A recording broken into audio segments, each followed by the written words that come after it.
So I just want to hear this so it can be stated, because it's ridiculous. You think that at least 50% of those black men would have fought to keep their children over the mom. You think that?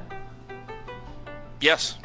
Okay, I don't know what to say. I think if those black men... I'm totally clueless, you guys are lying to like make a point. Hold on a second. If those black men would have been armed with daddy government to get Section 8 welfare, food stamps, WIC, PPP loans, tax write-offs or whatever, right? Anybody can take care of a kid if you give them all that stuff. And then when you have the court system ruling that you're going to get the child 90% of the time, the men are automatically from the rip eliminated.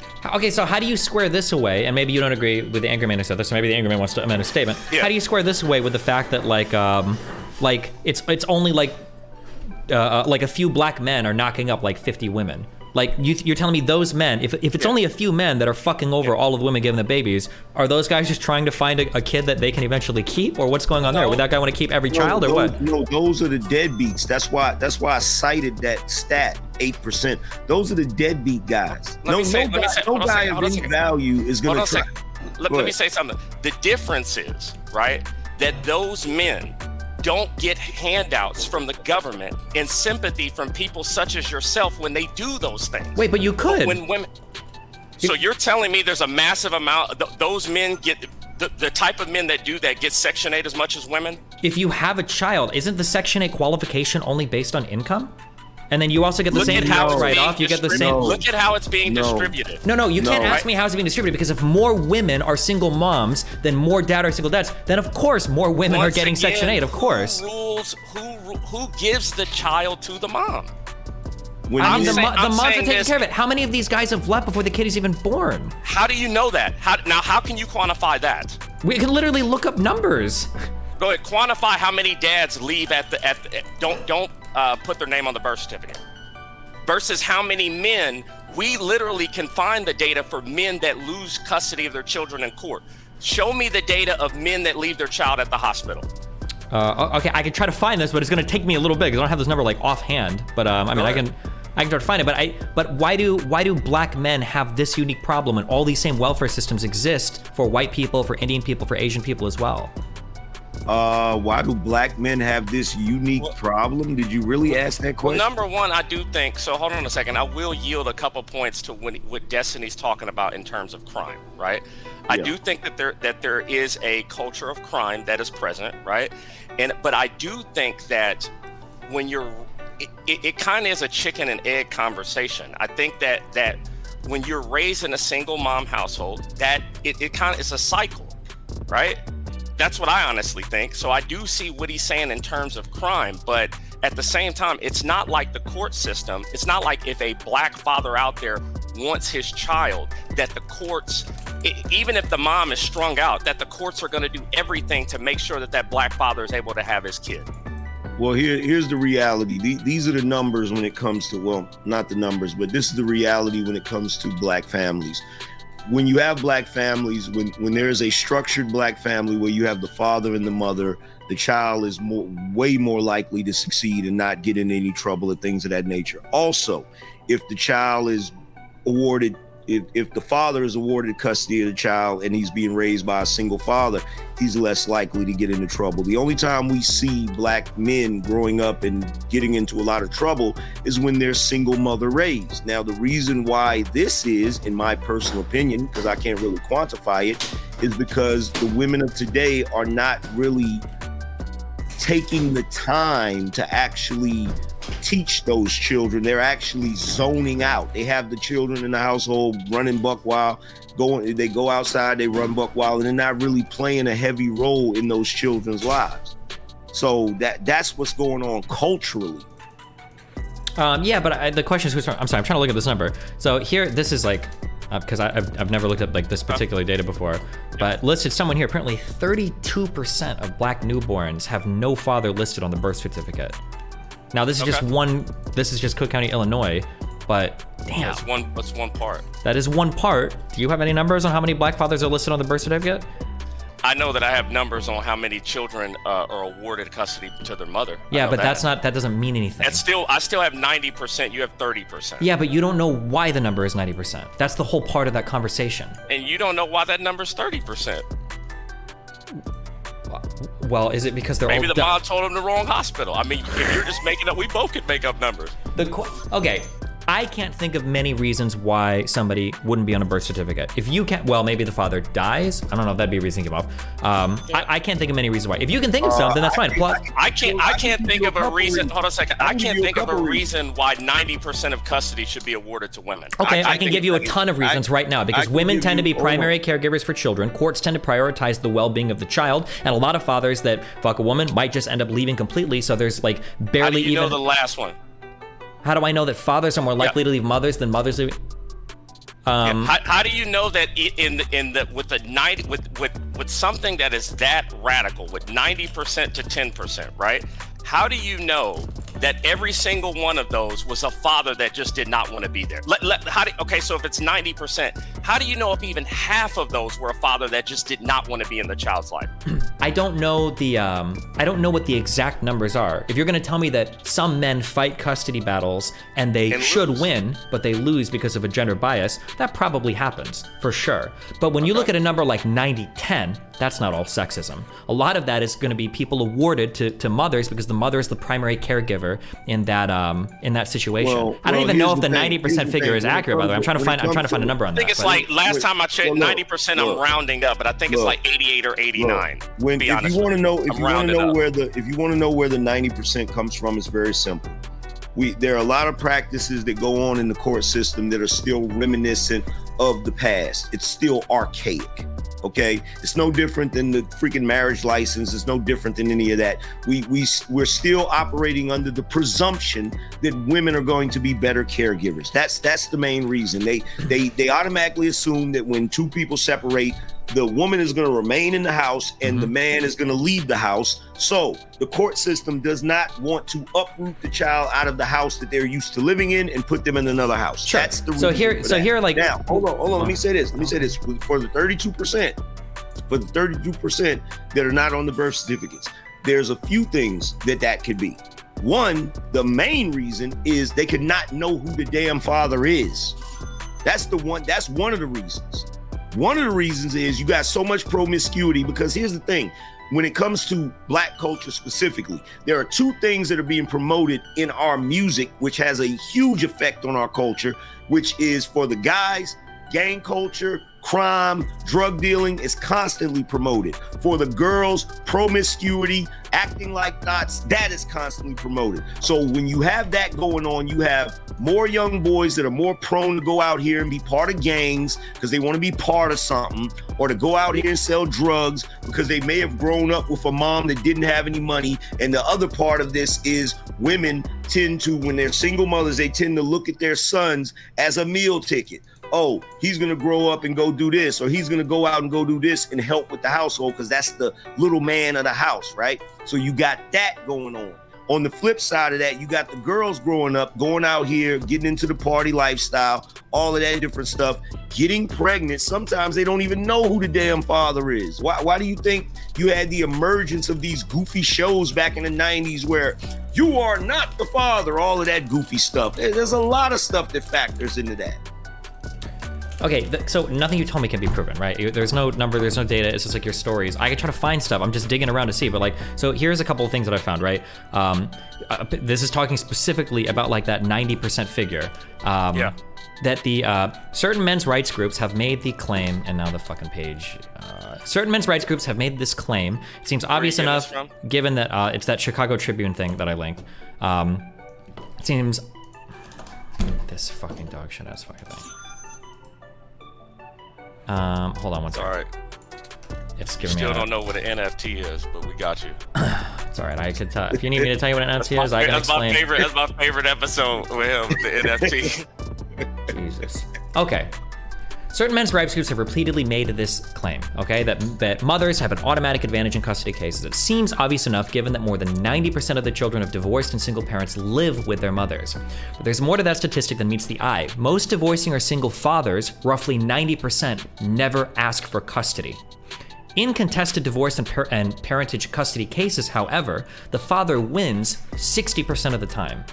So if that's true, that completely blows up your entire narrative. Would you like me to ask? Would you like me to answer why that is? Yeah, let me see that. Because I can tell you why that is, if you really want to know. Yeah, because usually they don't go to court because they don't have the funds or whatnot. But go ahead. They don't. Here's wait, and single moms do have the funds to go to court? Here's the thing. No, wait a minute. Here's the thing. Because I had this issue when I first got on YouTube in 2015. There was a guy that I used to deal with that would actually help guys go to court. And the problem he kept encountering is most guys did not want to go to court to fight for custody because they believed they would automatically lose. But 60% win. Most fathers win when they contest. Know that. That is another fault of black men. That's more black men problems if they don't know that then. Wait, hold on. Listen to what I'm saying. Not saying it's not their fault that they don't understand or educate themselves on what they can do in the court system. But you have to realize, for black men culturally, the court is a place where they believe they're always going to lose. Okay, that's just a cultural thing. All right, we can't get around that. Now, there's no way to get around that. Come on. No, I'm saying we can't get around the fact that is a cultural thing they believe. Now, I constantly tell guys on my channel that you can go to court and win. And there are a lot of guys in the space that we're talking about who have went to court and won custody of their children. But most guys do not believe that they can do it. They believe that that's going to be a hard fight. In addition to the fact that the court system plays a lot of dirty tricks. A prime example is when a woman first goes to get child support. She goes to the court. She signs an affidavit. This affidavit states clearly that she has not received a single dollar from the named father, whoever she names as the father. She's saying that she's never seen a dollar from him. He's never given any support. Now, that initial court date, if the father is able to go to that court date and prove that he's given some money, then he'll win that case because she signed the affidavit. The problem is they don't serve fathers on that initial court date. And I know this because I went through it. You don't even know about that court date. If you're lucky enough to know about that court date, you can go and fight it.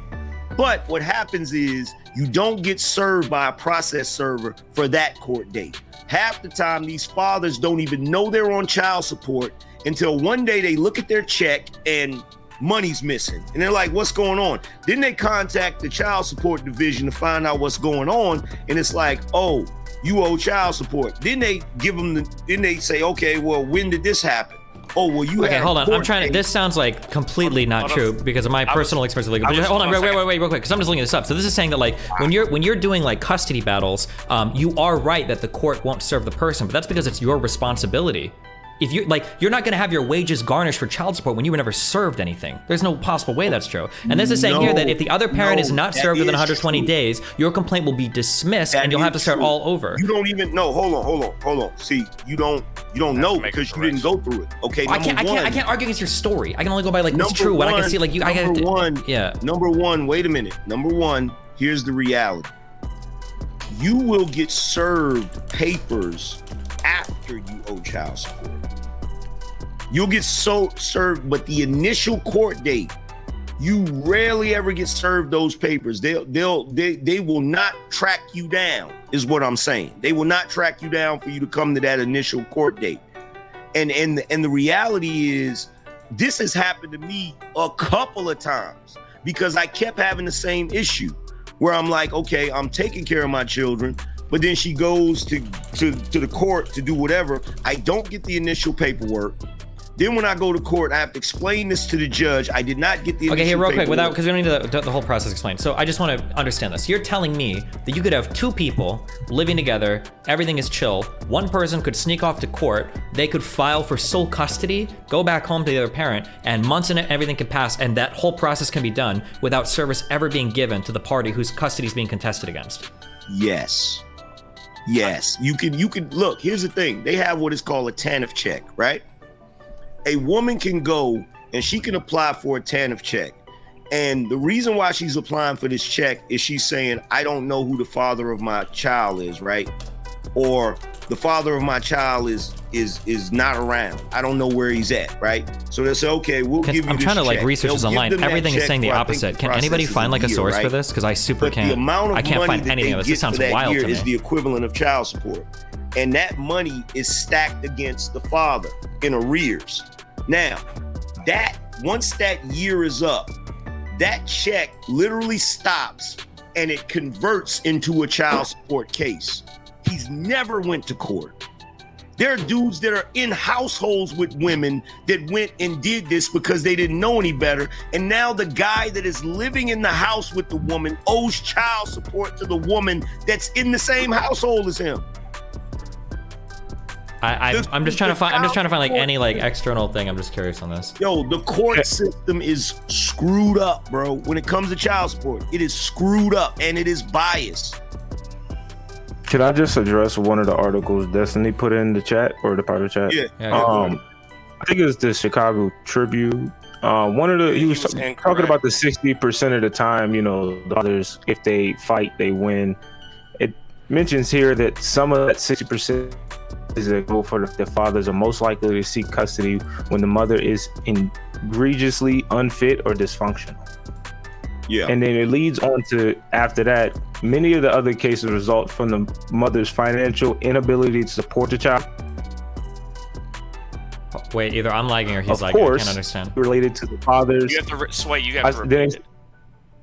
Which part? This last part? Yeah, you're going in and out. Okay, Yeah, so it says how you were wrong because I just read it too. Yeah, you're wrong, Destiny. What am I wrong on? You're wrong for citing this, right? It's saying that the 60% is accounted by, that comes from people that are already married. In contested divorce custody cases, the father wins 60% of the time. We're not talking about cases where they're married. No. The other comparison thing was uncontested.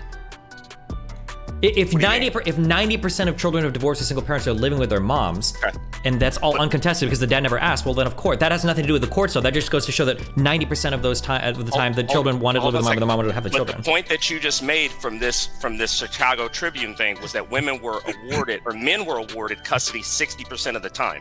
Those are from divorce cases. Those are from cases where people have already been married. So you're ruling out and if we're talking about the black community, you're ruling out a lot of those children that were born out of wedlock, which we know is the majority. Hold on, even what you're saying is not true. If you read the sentence, it says in contested divorce and parentage custody cases. It's accounting for, that's divorce and parentage cases. So those are two. Okay, so. But my problem with this article though is that it'll try, I didn't finish saying, it says many of the other cases result from the mother's financial inability to support the child. Then it leads to say, of course, that often is closely related to the father's failure to pay child support. So even when the mother has an inability to support the child, it's still the man to blame. And did you know, Destiny, if a man doesn't pay child support, he can go to jail? And we're talking about men who can't pay child support, right? So now they can't pay child support because they literally don't have the money most of the time, and then they get sent to jail, and then they don't have the money anymore. Like a lot of these stuff happen to get caught up in the system that we can say is just on the men. They need to step up. But if you get put on child support where you don't even know you are on it, and now you don't want to pay it or you can't pay it, and you end up going to jail for something like this, like that's a little bit of nuance that you won't ever talk about. Well, hold on. First of all, wait. Hold on. We can't have like three fucking people bouncing back and forth. I can't respond to anything. Okay. So firstly, let's read this entire thing. Okay. Some of that 60% is accounted for by the fact that the fathers are most likely to seek custody when the mother is egregiously unfit or dysfunctional. This says some, so that implies less than 50%. Okay. So it's not just when the mother is fucking egregiously unfit or dysfunctional. Okay. When you talk about like going to jail for not paying child support that you didn't even know that you owed, I've been through the child support process because me and my kid's mom are separated and I wanted to do everything by the courts. My understanding from my personal experience is that both sides have to be served papers. You can't, when you go to a court to file when the father is known, now if the father is unknown or something, that might be a different process, but when the father is known and you are seeking relief from that person, when you go to file those papers, service has to be given to the other member of that complaint. It'll be listed on the paper, like for the county clerk to like file the paperwork, pretty sure both people to be involved. Now, there might be some like extra cases where that is not the case. I'm Googling like crazy to try to find it, but every single thing that I'm seeing is saying you must serve papers. You have have to serve papers. That you're not just going to wake up one day and have a child support order against you and like, holy fuck, I didn't even go to court for this ever. I've never seen that ever. It says you have to serve papers, but look, there's a difference between service, right? One version of serving papers is delivering it, but another version is you got to sign for it. Okay? What I've noticed is that initial case, they went on with the case without me signing anything. Now, after that, when I had subsequent cases, I had to sign for the service. I had to sign for the paperwork. Okay? So I don't know what jurisdiction you're in, but in different jurisdictions, they do things differently, right? Everybody knows different jurisdictions have different. I live in Florida now. I know what Florida law is, and I was in Nebraska. I've had people serve me papers before. Service to me has required acknowledgement. Now I could be wrong, and if somebody links me or whatever, I'll be like, okay, it's different here, because it might be. I don't know the law everywhere. I agree with that 100%. But I would be surprised. You're telling me there are states where legal service can be dropping something off in a mailbox, and that's like service? I've served you papers? Because this is why, like in movies and shows and everything, somebody will find you at work with like, hey, here you go, you've been served. Like you have these papers. Yeah. But if you notice, look, I don't know what's going on. Like I have an issue with it because I feel like service means that I should be signing for something, but every single time that has happened to me, and I'm not the only guy, I've had other guys tell me the same thing, that initial court date, the one where they could actually contest it, they didn't get service. They didn't even know. They didn't even know until after they owed it. And it's crazy because what happens, just like Sway just said, you know, when you don't know or you actually get locked up for it, whatever, you're not really locked up for child support, you're locked up for failing to adhere to a court order, right? That's the loophole, because they're not supposed to be locking you up for owing child support. Yeah, in California, you have to do, I mean, like if something happened to you, maybe you missed it, or maybe something happened, or I can't speak to your personal story, but like in every state I'm looking up, like according to the judicial branch of California, the party who chooses to begin the legal process must notify the other and must do so through the service of papers. Within the context of child custody, the parent seeking custody has to serve copies of their filed paperwork to the other parent. Like, I don't think you can just like say like, oh, I served them and now they're garnished and now they're getting locked up for child support. We're dealing with the court system, and when you're dealing with the court system, there's a whole lot of loopholes that are used for numerous purposes. And like Patriarchy said a second ago, it is biased in favor of the women. I don't believe any of this. If you guys want to like link me something or whatever, that's fine. But we can't just keep saying it's biased. This is my story. Destiny, yeah, go for Destiny, it. Okay. Let me ask you a question. Yeah. The link that you just. So I'm gonna post something right now. Mm-hmm. What year did that article come out that you posted from the Chicago Tribune? From 94. 1994. Okay, I have something right here that is a little bit more recent. So I will say this, right? What I'm saying right now is still 60% awarded to women. When I said 90%, I made a mistake. I was thinking about child support payments, right? Like 90% of child support payments, 90% of alimony goes to women. Sometimes I get that confused. But right here, it's still saying the overwhelming majority, and this is 2018, the overwhelming majority, and I posted two, the overwhelming majority is still going to women. And that's more recent than 1994. Sure, but now the question is, are these in contested custody battles, or is this just on who's asking for custody, right? Well, I can actually, I'll just click through and I can check. Hold on. Because I posted one, I think, before too.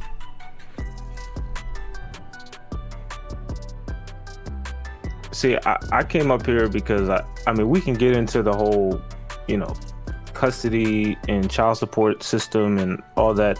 But I mean, if we're going to talk about single mothers and absentee fathers, is there no choice behind having a child?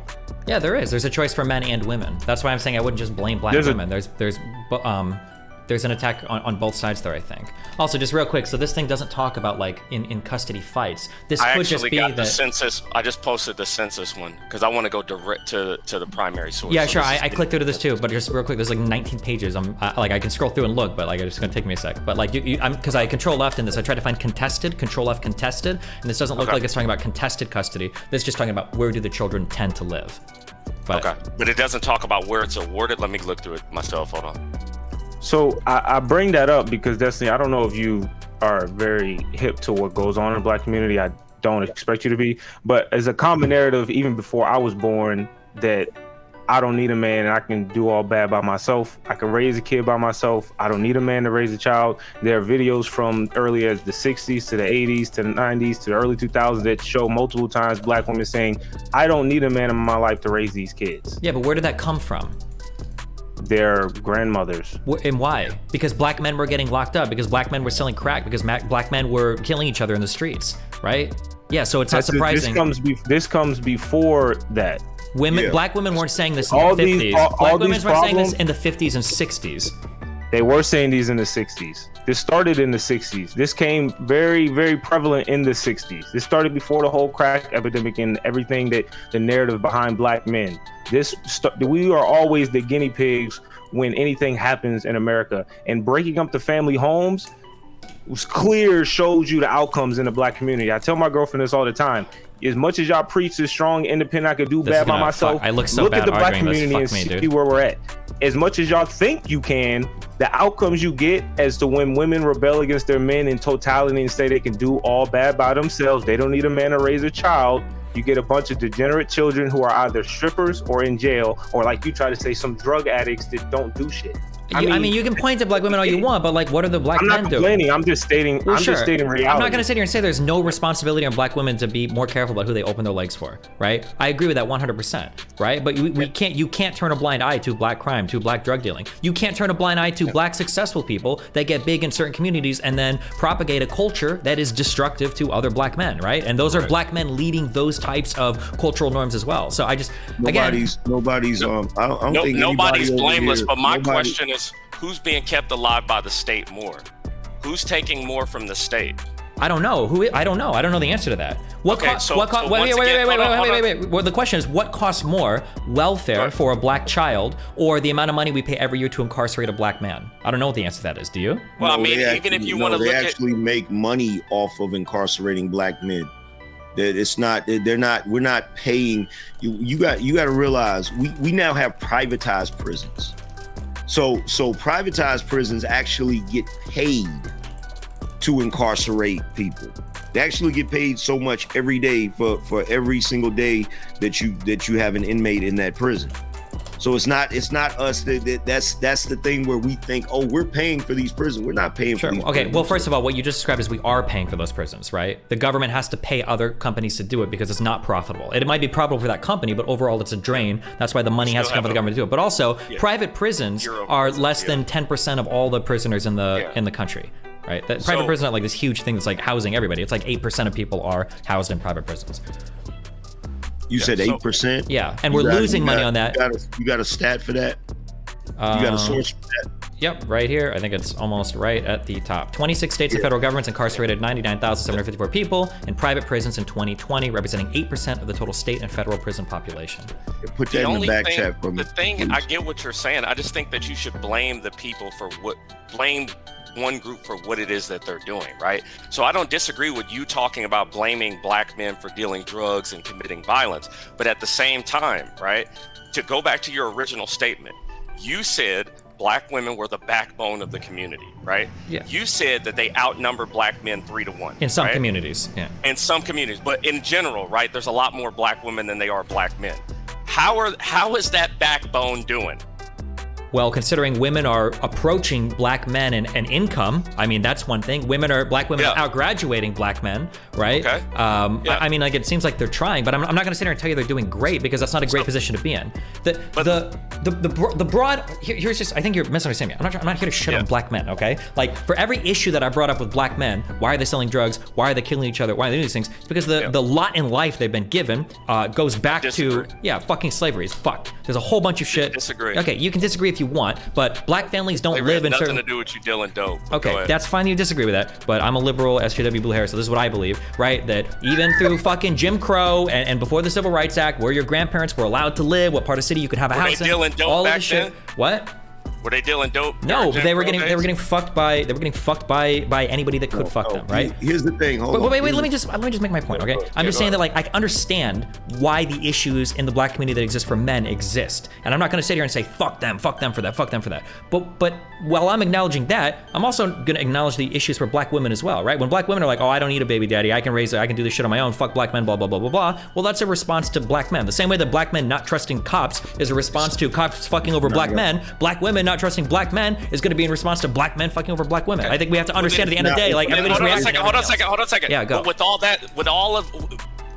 all of that, then you can't have a problem with the red pill then, because if you are saying that you understand the relationship dynamics between certain groups of people, you understand that black men are apprehensive to police officers and women are apprehensive to men. Why is it when men create a space for themselves where they're naming all the negative things that women have done to be aware of these things, why then is it an issue? Because when you get into, any good leader or successful person knows that putting yourself in a victim mindset of blaming and looking at everybody else for doing wrong things is never going to propel you forward. What you have to do is you've got to look at, what can I do to take accountability? What can I do to further like my situation in life, right? And that's all you can do. And the constant pitting forth of like men and women against each other, like at the end of the day, regardless of how black men treat black women or black women treat black men and women want to be together. Just like white men and women want to be together, and Asian women and men want to be, like everybody wants to date people that look like them or in their communities. That's what we all want at the end of the day. But making it really adversarial, I just think like it fucks everybody. It makes it hard for everybody. But here's the thing. He said this on Fresh and Fit. You said adversary, right? They are adversarial because that's what comes when women come into certain places that were historically designed for men. You said that men need to do more than have a paycheck, right? Okay, so when you are now getting a paycheck as well, when we have to compete with each other in school, when we have to compete with each other in the workplace, when we have to compete with each other socially, that makes you a competitor, which makes you an adversary. There's a difference between competing in some ways and being adversarial, right? Like, what is the definition of an adversary? But here's the thing, though. I'll let y'all know right now, though. The way you framed the Destiny, you framed it to where black and women and men are competing against each other by all stats of metrics. Here's the thing. Here's the thing about this, because we got before y'all pass all of that, we got to go back to something. Okay, number one, what you said about black women doing this in response to black men. Black women doing what they did is not in response to black men. That is a misnomer. First of all, prior to the 60s, prior to the 70s, you did not have black men doing what we're talking about right now. The everything that was done in response, the 93 crime bill, everything that was done that caused that to come about, that was not the reality for black people in the 50s and the 60s. Black people in the 50s and the 60s had one of the highest marriage rates. Black people in the 50s and the 60s had community. Okay, it isn't until after you see the emergence of this new form of a welfare system that you begin to see the degradation of the black family. Well, but the welfare system is a response to like single. It's a moms. response to poverty. It's a response to the poverty that black people as a whole were enduring. You can't blame single moms for wanting welfare. They need help taking care of their kids, and you can't blame the 93 crime bill for issues in the black community when the black community wanted the 93 crime bill.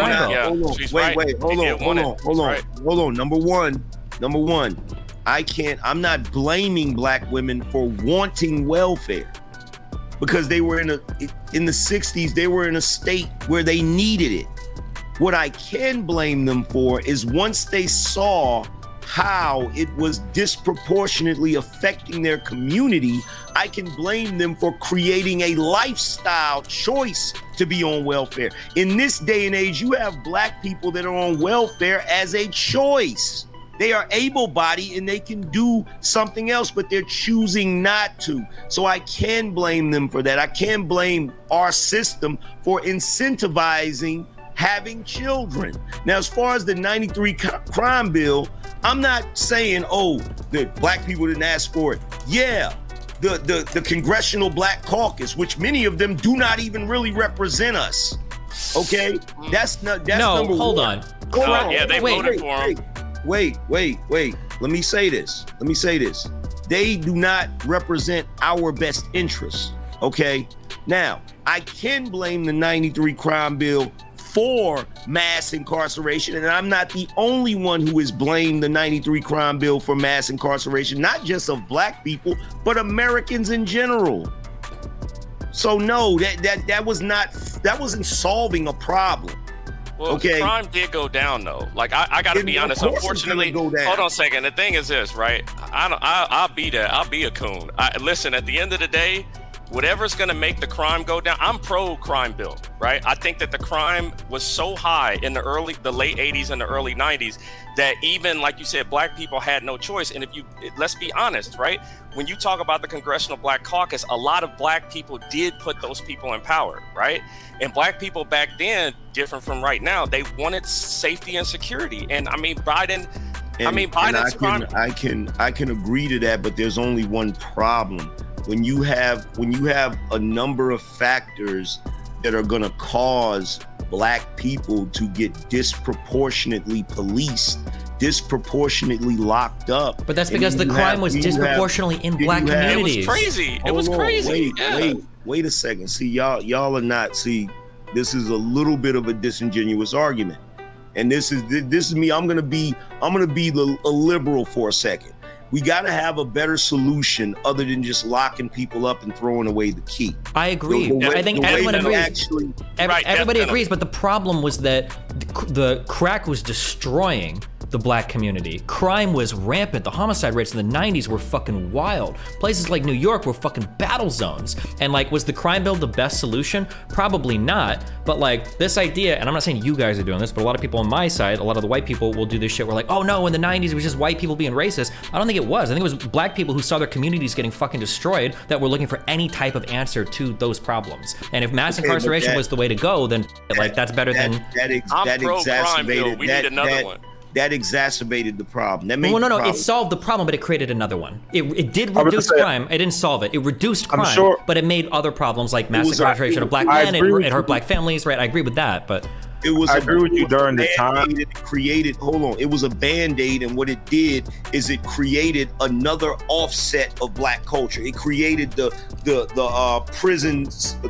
prison culture where guys are getting freaking celebrations for getting out of prison instead of getting celebrations for graduating college. So it created this culture where black people think, well, that's just one of the things you do. You go to prison. Like it's in every one of those people. Like, we got to stop ignoring the fact that when it comes to the crime bill, a lot of those people that got locked up were non-violent offenders. They weren't even the individuals that were committing crimes. I don't know about that. Like, there are a lot of people during that time, right? You can directly attribute crack to high murder rates, right? You can look at when the drug trade as affecting those high murder rates. And the thing is, for me, I can't argue with results, right? So if the results of the crime bill are lower crime, then I'm gonna go with it. I'm sorry. Well, I hate to be the one to say it, but I gotta say it, because if I don't say it, every single brother in here is gonna be upset with me, because it needs to be said. First of all, you're talking about a situation that is a created situation. Okay. You're talking about a situation where you have narcotics being funneled into a community to fund a war. And this is not speculation. This is not me guessing. This is now historical fact. Okay. So we can't just ignore the fact that it's a created problem. So one, you might as well call it entrapment. You have a disproportionately affected community when it comes to poverty.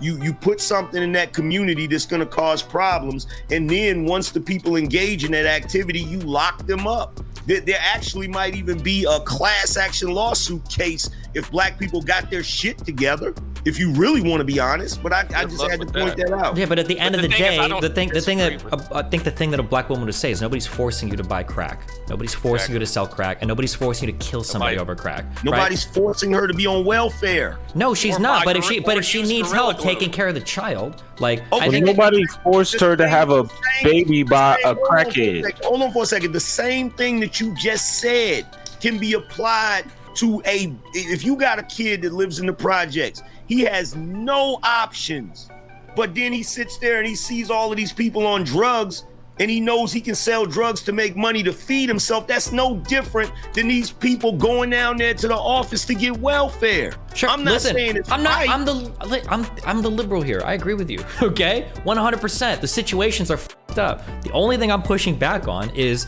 blaming just the black women. I think everybody's got their responsibility for all the issues that happen, women and men alike. I just wouldn't say it's. I think the frustration with saying like blaming just the black women, bro. Black men have been the blame of the black community's failure for the past 60 to 80 years. Before I was born, I've been hearing this shit since I was a child, that black men ain't shit, we ain't done nothing, all the negative stereotypes about us since I was a child. And then now we start talking about the discretions and issues we've had with black women for the past 60 years, for 2 years, and everybody's like, oh, you guys are talking way too much about the black women and you are attacking us. It's like, bro, we are trying to work through our issues and come to a resolution. But like you said, Destiny, as much as, you know, I think, I don't know where Anger Man is, but personally, I don't literally blame the white man for a lot of our problems. I mean, if we want to talk about a welfare system, when the welfare system was being implemented, they had a study on this and how it affected the white community and the black community. For some reason, when the unemployment rate of the men of those cultures, when it was down, the women's welfare was up. And then in the white community, once the unemployment went down for the men, the welfare went down. But in the black community, the welfare kept going up even as the men were getting jobs. So at that point, they understood it wasn't about the men's money or trying to actually financially take care of the kids. It was a mentality, like I said, that they didn't need a man to take care of their kids. Yeah, I understand what you're saying, and I agree with you that for a large point of the past like 60, 70, 80 years, that black men have been the ire of the black community. They get shit on by white people, by black women, or whatever. That's horrible. I agree with that. But like for the past like 20 or 30 years, as black men have at the very least like largely socially elevated themselves, as they started to earn a little bit more money, as they've gained like big positions in entertainment, right? Well, what are the cultural norms now? Nobody likes black women, right? But black men are fetishized in some communities, depending on what you're looking at, right? But if you look at like what we can say like dating apps, or you talk to anybody, right?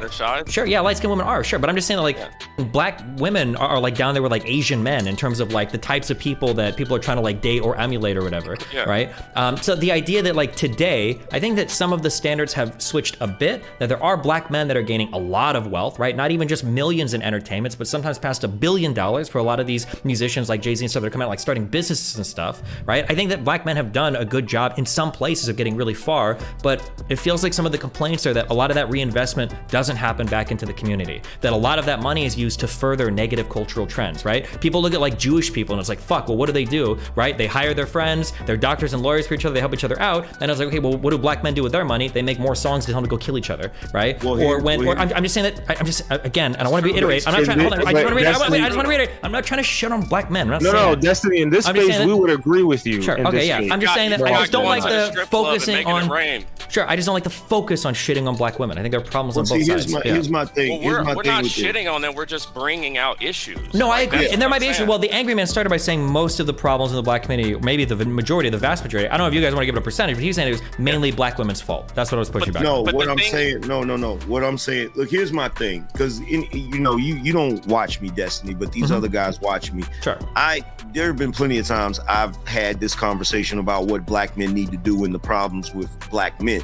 I don't just talk about black women, but I can sit back and I can, when I see black men trying to be in their children's lives, trying to do the right thing, and the women are giving them extreme pushback because we now have a culture of, I don't need a man, black men ain't shit, y'all ain't hitting on nothing, blase blah. See, this is no longer about statistics.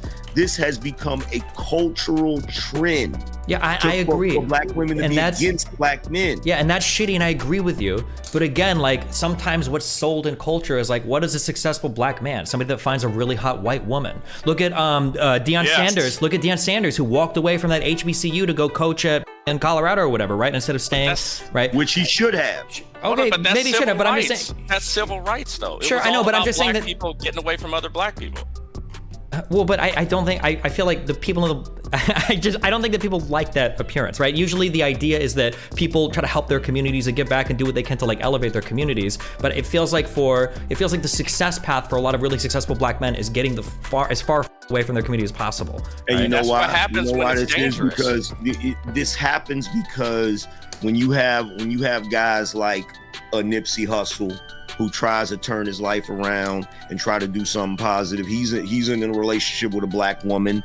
You know, he tries to create a center to help kids get into STEM program. He tries to put money back in his community, and he gets killed by his own community. It happens over and over again. So what's happening is you have black men who become successful, and the reason why they leave their communities is because their communities have been constantly dealing with so much poverty that by the time one person or a small percentage of guys actually achieve some real level of success, they immediately become a target. They immediately become the victim of their own community. The problem is, as long as we continue to have the same issues, and I remember I watched one of your debates. You debated ABL. You debated Anthony Brian Logan, and you pointed out something that I was like, "Oh shit, that's a very good point."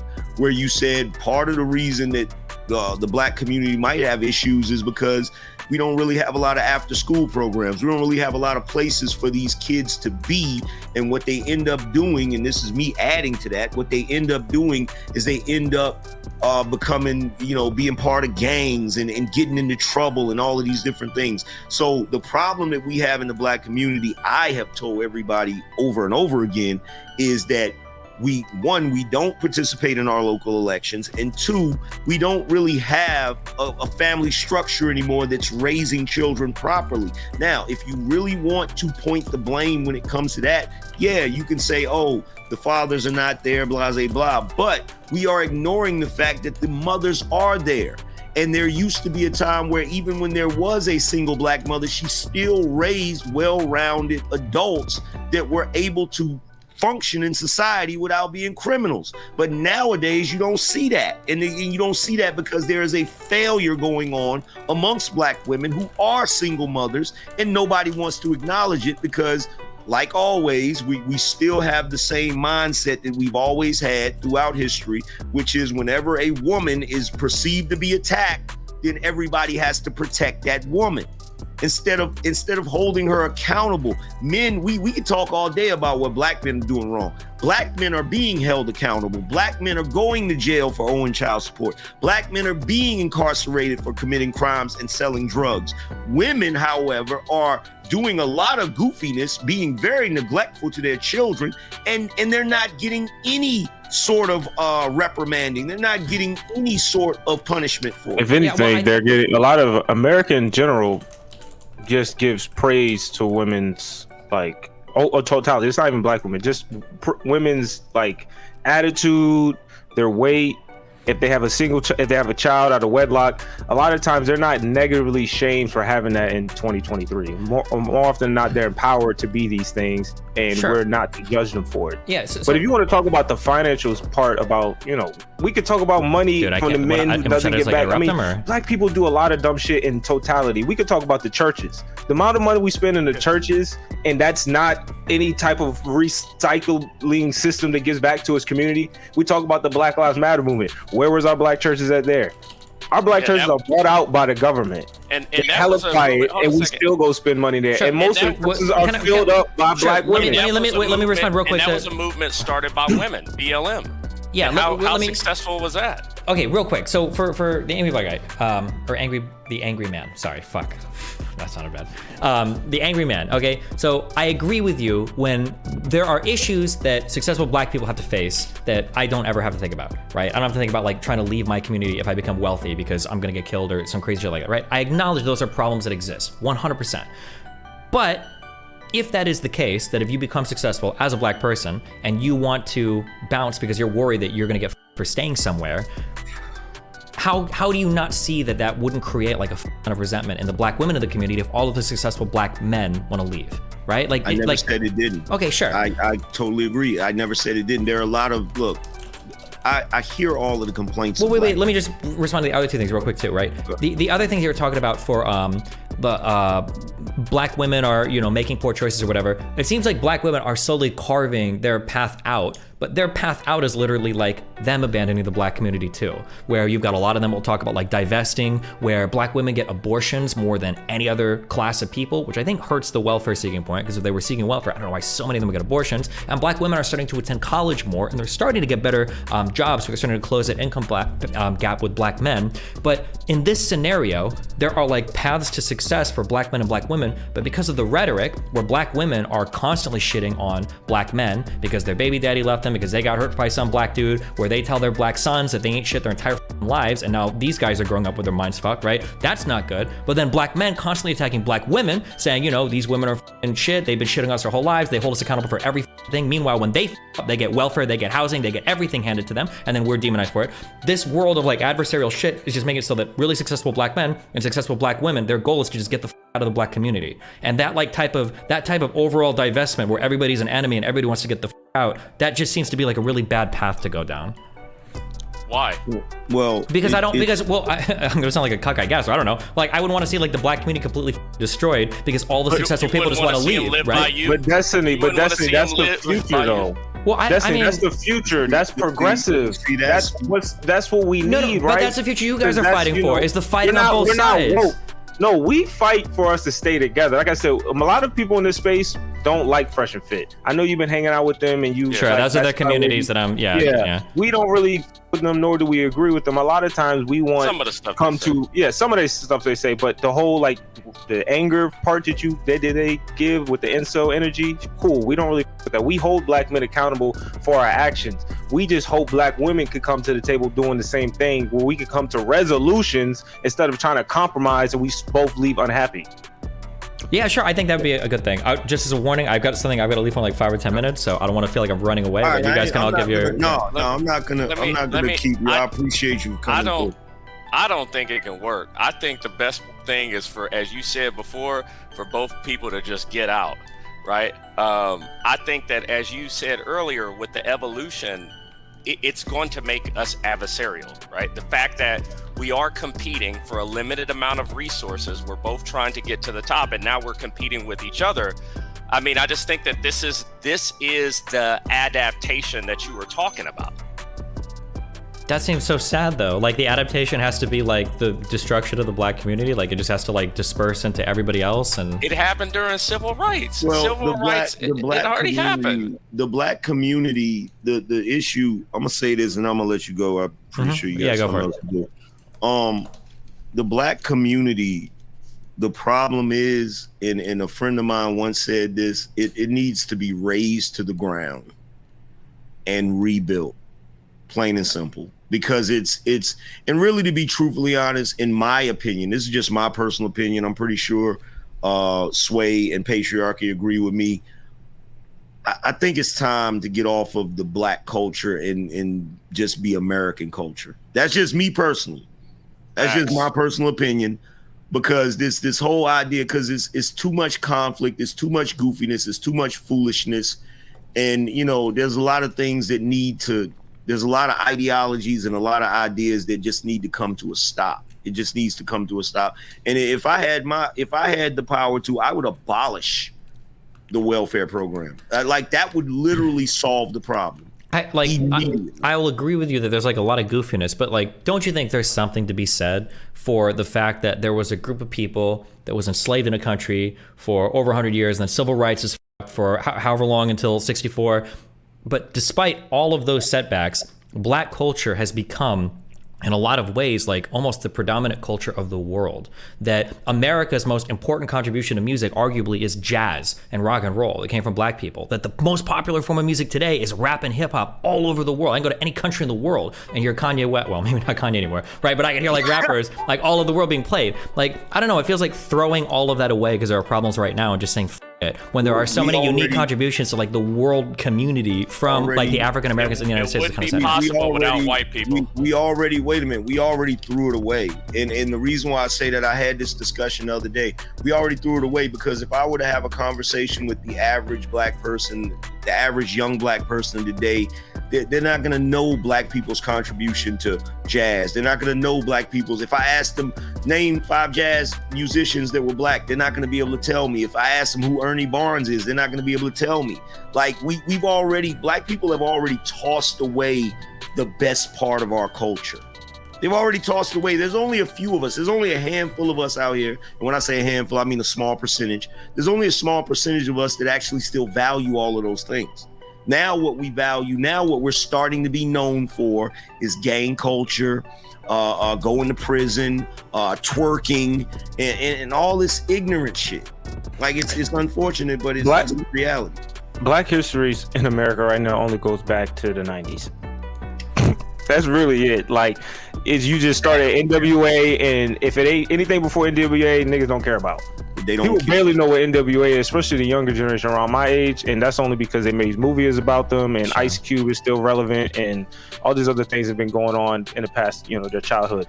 But I mean, I agree with them that the black community needs to fix or come down to the ground. I'm not so sure on the Americanized part, because the Americanized is, in my brain, when you said that, means like the Western ideology, which we see anywhere else that subscribes to that. They're also suffering when it comes to male and female dynamics, regardless of race. So I'm not cool with the Western ideas.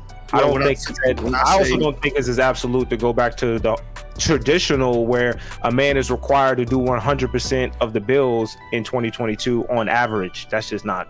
Well, when I say Americanized, I mean black people actually participating in American structure instead of pretending that they're separate from it. In other words, black people actually going into the police force so that they can police their neighborhoods while we still have them. Going into politics, going into, participating in America so that they actually have some say-so over what goes on.